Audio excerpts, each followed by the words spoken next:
Okay, so here's our problem.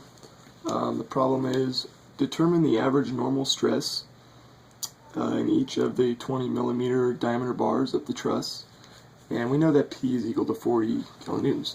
So first things first, write out what you need to find. Usually I write down the whole problem, then write out what you're known. We know the P equals 40 kilonewtons, and we know the diameter of each member is 20 millimeters. Okay, so we're not given angles here, alpha or theta. So that's one of the first things I solved because we're going to need to know those later on. So we're going to go ahead and this is going to be a review of the method of sections from statics.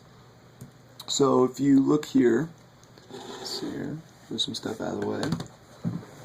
I drew a free body diagram of each force acting here. So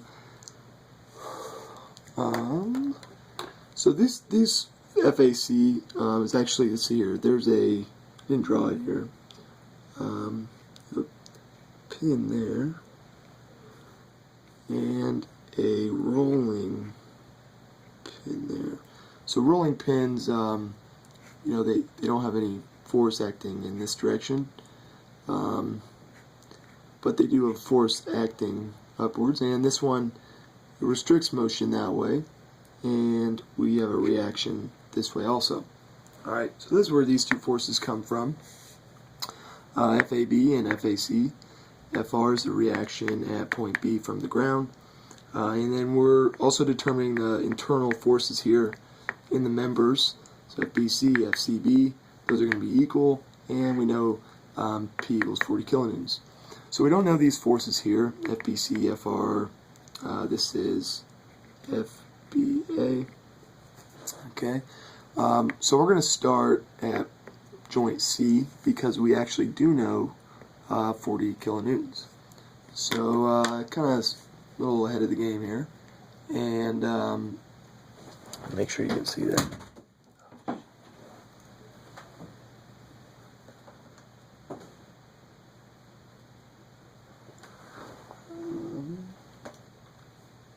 My computer just dropped.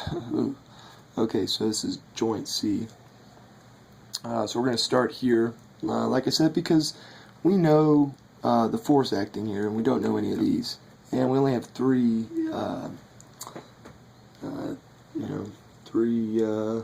equations here. Alright, so let's do this. Some of the forces in the X.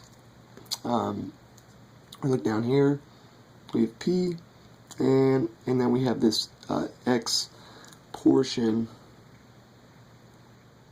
of FCB, and that is going to be equal to, see I wrote it down here, XCB of X over FCB is equal to sine of the angle.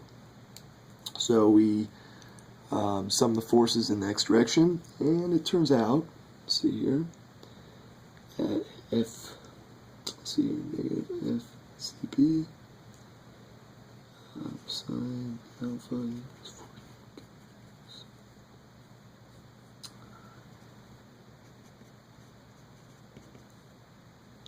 40. And just divide by sine of alpha. And let's see here.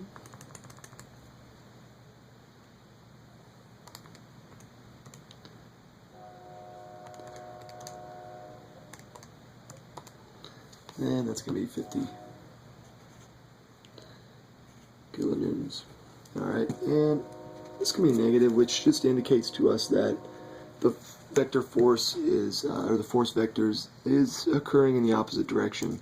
So this member here is going to be actually in tension. So now that we know FCB, we can sum of the forces in the y direction. Always make sure to show your positive direction.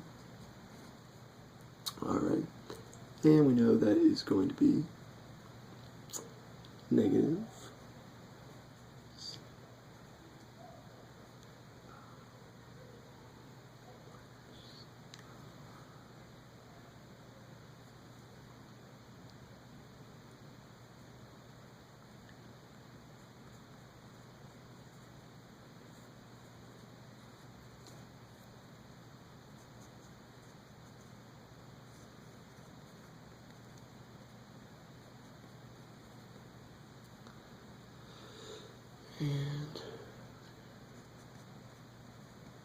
substitute our value for FCB here, and that's going to give us, let's see here, so